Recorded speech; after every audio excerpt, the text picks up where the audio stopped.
AI Mentors is brought to you by Alldus International, covering your business's staffing, consulting, and networking needs.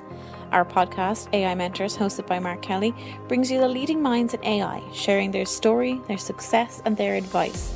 Focusing on fast-tracking you to the top, AI Mentors cuts through the hype to help you kickstart your data science career. Today's guest is David Ledbetter. David is a senior data scientist at Children's Hospital Los Angeles. David, very welcome to the show. Oh, thank you for having me. David, tell us about how you got into working in the Children's Hospital in LA.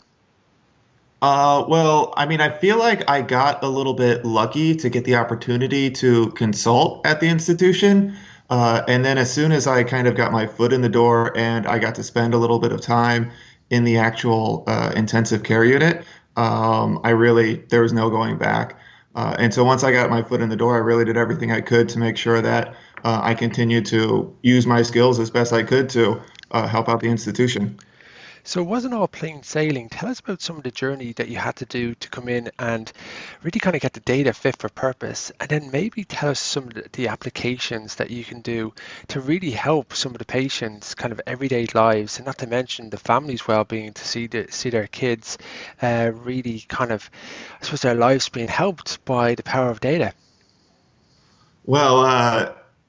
Obviously, healthcare data is not the neatest data set that one is going to come across.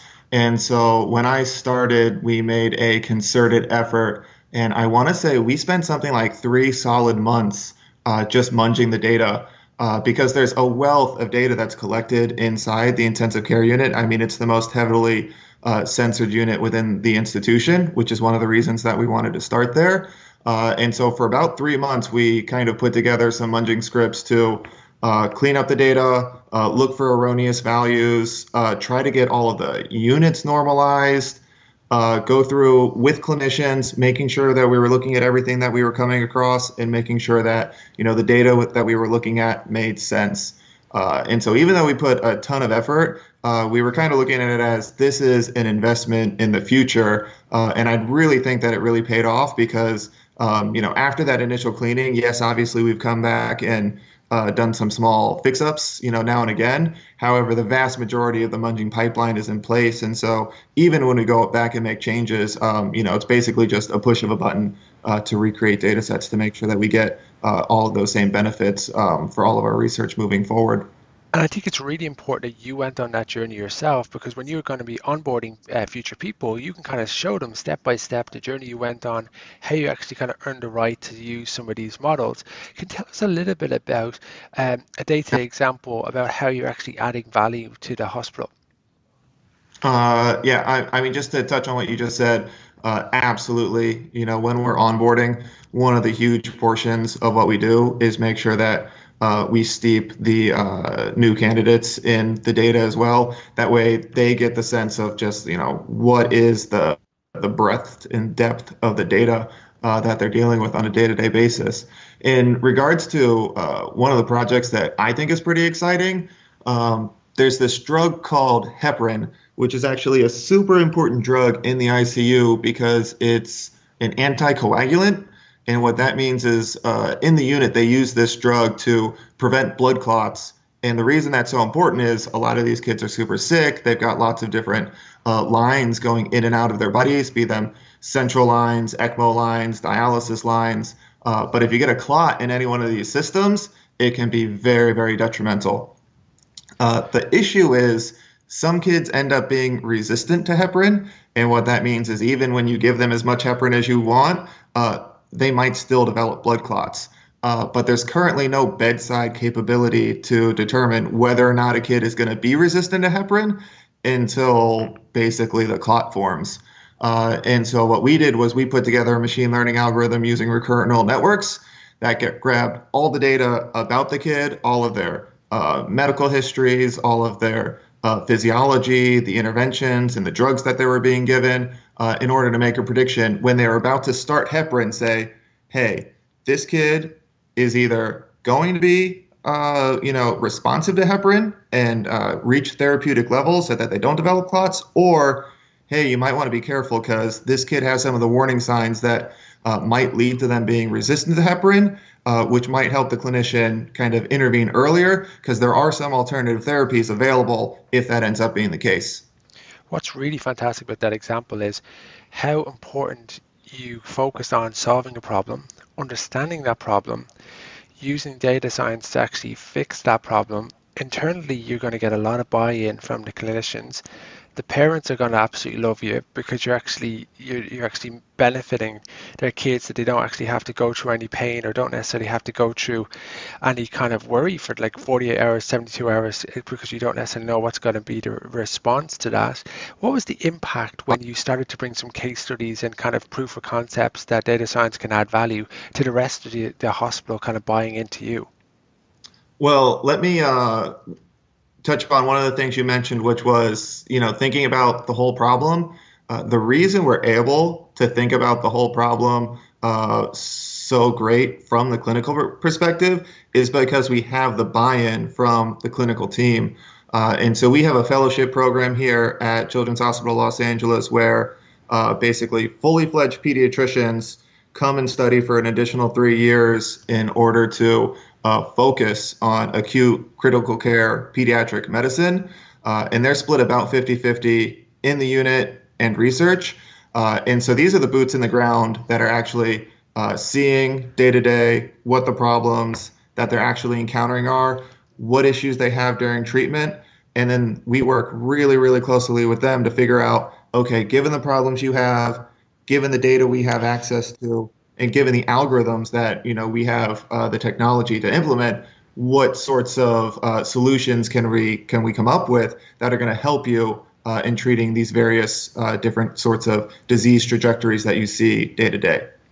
It just shows you that people are willing to do an extra 3 years because of the passion and the value that they want to add, because it's like a vocation, and they just see a higher purpose in what they're doing day to day. So people are going to give so much discretionary effort.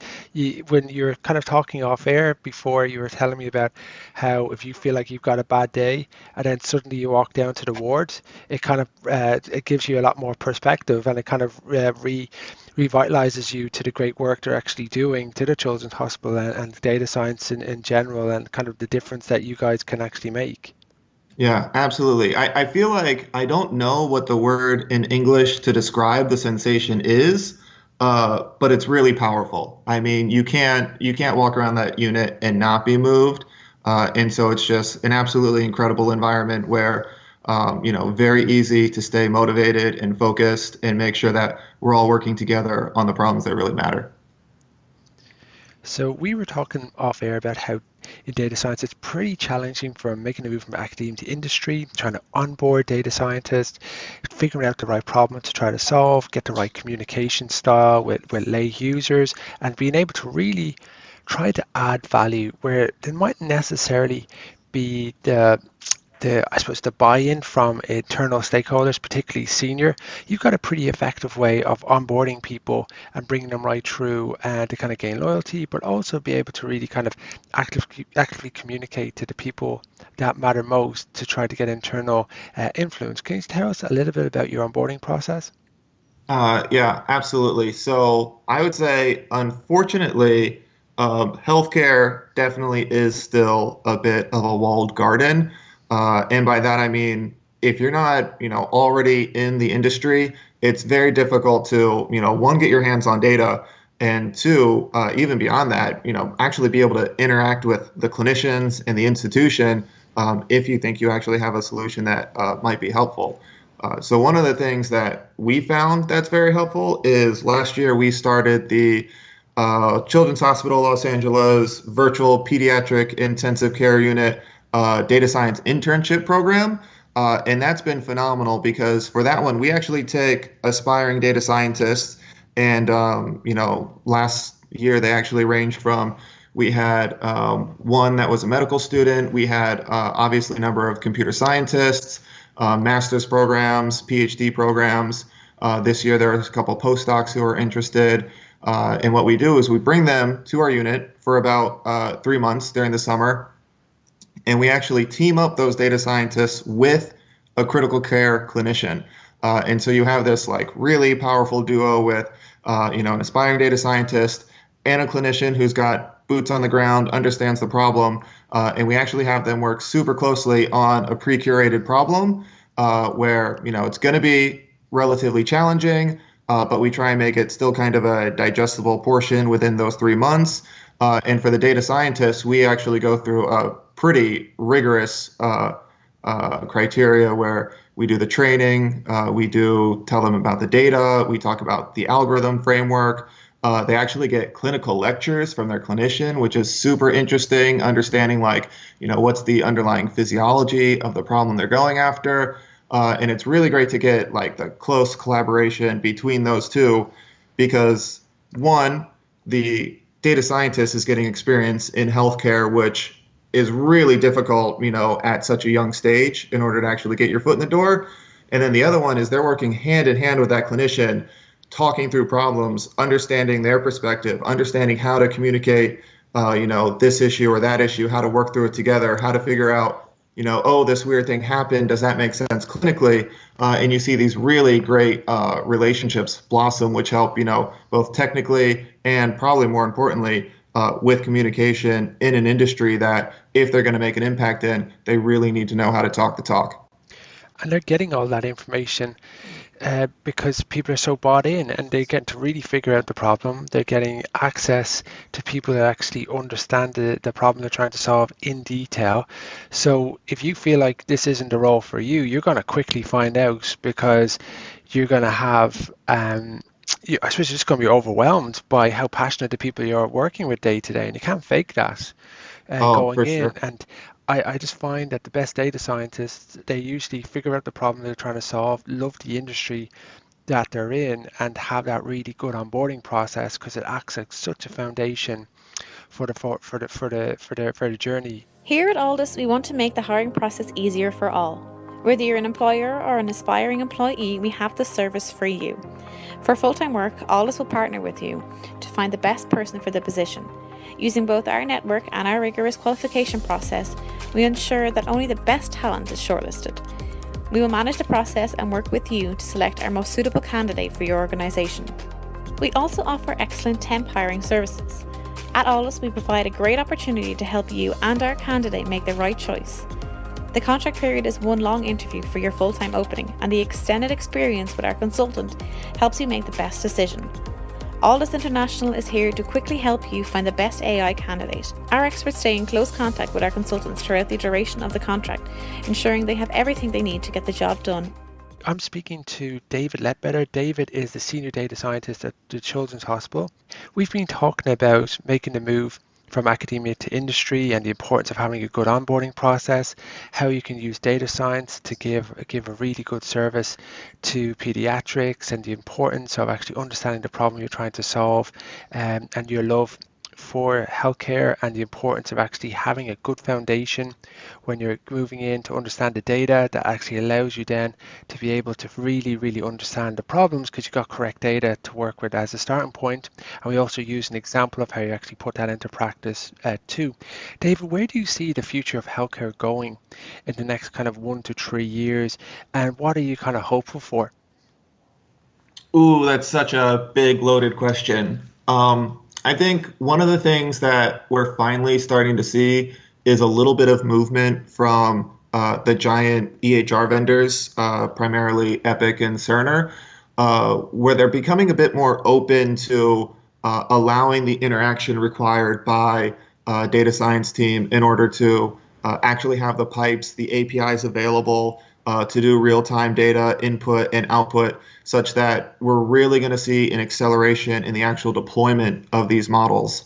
Obviously, even though we're going to have an accelerated deployment process, we're still going to have the same amount of rigor, the same clinical trials, the same blind validations to make sure that models are performing as expected, the same sort of drift detection to make sure that nothing's changing during deployment. But I think you're going to see a lot more actual deployments and integrations into the workflows within the next 3 years because, to be fair, there's a phenomenal amount of existing research in healthcare, And I think really the biggest roadblock has been the ability to actually deploy within the EHR. But I think those barriers are finally starting to come down as those large vendors realize that, they really need to make it a bit more accessible to make these things happen. Otherwise, institutions are going to start to get, upset to the point where they might start looking outside of those vendors. And particularly in pediatrics, do you see any changes in the next kind of 2 to 3 years that you're going to strive towards? And although they might seem a little bit far away now, but can you see where the future can be and more of a kind of personalized care? I really think basically as we start to move forward, everything's going to be personalized. As you think about the amount of data that's captured on every single kid within the institution, all of our models are taking advantage of all of that information that's coming through. And so, as you know more and more and more about the child and about their disease and about their state, you're going to make better and better predictions about, both diagnostically and prognostically about, what's wrong with the kid and how do we treat it. What's the best path forward in order to make sure that we get this kid to a state where he's stable and strong enough to let his body finish fighting off the disease, such that that kid can get back up and go run, play, jump around on the playground, that sort of thing. You've been listening to the AI Mentors podcast. I'm your host, Mark Kelly. Today's guest has been David Ledbetter. David's the Senior Data Scientist at the Children's Hospital at Los Angeles. David, thank you so much for today. It was really, really inspiring. Thank you so much for having me. It was excellent to be a guest. Get the Alldus advantage. Become a member of the Alldus community and enjoy some of the following. AI meetups.